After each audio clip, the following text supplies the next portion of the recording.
And the Lakers don't need LeBron to sell tickets, just like they didn't need Kareem to sell tickets, just like eventually they found out they didn't need Shaq to sell tickets. There's always somebody in L.A. making a debut. I think LeBron's smart enough to know the torch has been passed in L.A. And this has always been, the Lakers have always been a pass-the-torch organization. The Los Angeles Lakers are stuck in this weird place where they're not bad enough to rebuild, but not good enough to seriously contend. And at the center of it all is LeBron James. Yeah, the same LeBron who's supposed to guarantee relevance, championships, and dominance. But right now, it feels like he's holding the franchise in a loop they can't escape. And when Colin Cowherd starts openly questioning whether it's time to move on, you know the conversation isn't crazy anymore. It's real, it's uncomfortable, and honestly, it might be overdue. LeBron James has not played this year. He will not reportedly go on the Lakers' 5-game road trip. He's got a sciatica issue. That's a nerve in the lower back, and also where Napoleon was exiled to, sciatica. Here's the part nobody is talking about. The Lakers aren't just struggling because of roster issues or bad luck. This is structural. This is philosophical. When you build everything around one aging superstar, every decision becomes short-term. Every trade becomes desperate, every young player becomes expendable. And that's exactly what's been happening in the LeBron era. Draft picks gone, role players constantly rotating, no identity. You're not building a team anymore, you're maintaining a timeline. And that timeline, it's running out faster than the Lakers want to admit. LeBron James has no influence on free agency moves, says an NBA front office insider. The Lakers are excluding him. They should. He's 41. Now enter JJ Redick, and this is where things get interesting. Because while everyone is focused on LeBron's legacy, Redick is quietly showing what modern basketball thinking actually looks like. Spacing, accountability, ball movement, player development. The stuff that wins in today's NBA. And what Cowherd pointed out, and honestly what more people should be saying, is that Redick represents the future, while LeBron represents the past. That's not disrespect, that's reality. One is building systems, the other is still operating like the system revolves around him. The Lakers ruled LeBron out for the game that's going to be tonight against the Thunder. It doesn't seem like they're really thinking that they're going to have a great chance to win that one. This is where it gets dangerous, because when your best player needs everything tailored to him, it limits everyone else. Look at the way the offense flows, or doesn't flow. It's often stagnant, predictable, and heavily dependent on LeBron making the right read every single possession. That works when he's 28. It's a problem when he's closer to 40.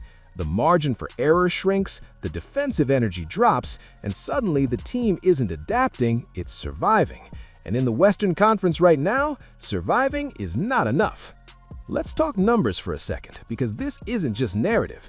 Even though LeBron is still putting up impressive stats for his age, the impact metrics tell a more complicated story. The Lakers' net rating swings wildly depending on lineup combinations, and their defensive consistency has been one of the biggest issues. Compare that to younger teams like the Oklahoma City Thunder or the Minnesota Timberwolves, who have clear identities, defined roles, and upward momentum. The Lakers feel reactive. Those teams feel intentional. It looks to me like the Lakers have accepted reality that they're not going to be the 3 seed. They got to prioritize LeBron's health. He's played a lot of minutes in the last week. If it was me, I would put LeBron in bubble wrap the rest of the week. I wouldn't play him again. I would try to just give him as much time as possible to get ready for what's almost certainly going to be a first-round series against Houston. Certainly doesn't seem like Luka Doncic or Austin Reeves should be available. If they're not available... This is where young players usually make a mistake. They wait too long to take control of their own team. And that's exactly what's happening with AD. Because let's be real, if the Lakers are going to have any future beyond LeBron, it has to run through AD. But how can he fully step into that role when the offense, the leadership, and the spotlight are still dominated by LeBron? It creates this weird imbalance where AD is the best two-way player on the team, but not the true centerpiece. And until that changes, the Lakers are stuck. Meanwhile, around the league, things are shifting fast. You've got teams like the Boston Celtics building depth and chemistry. You've got the Denver Nuggets playing elite team basketball around Nikola Jokic. And then there are rising stars like Victor Wembanyama changing the way we think about positional basketball entirely. The league is evolving. It's faster, smarter, more balanced. And the Lakers, they're still trying to win like it's 2018. They're not going to lose any sleep over LeBron being bummed out. They're going to upgrade scouting. And my guess, they are eventually going to find their wizard, their guru, their GM. And let's not ignore the front office dynamic here, because every move has to go through the LeBron lens. Do we trade this pick? Will this player fit with LeBron? Does this timeline match LeBron's window? That's not how sustainable franchises operate. That's how you chase one last run. And if that run doesn't end in a championship, you're left with nothing. No assets, no direction, just a long rebuild that could have been avoided. Here's the part nobody is talking about. LeBron's presence also affects coaching. Whether it's intentional or not, no coach truly has full authority when LeBron is on the roster. We've seen it with past coaches, and even now, you have to wonder how much freedom Redick actually has to implement his vision.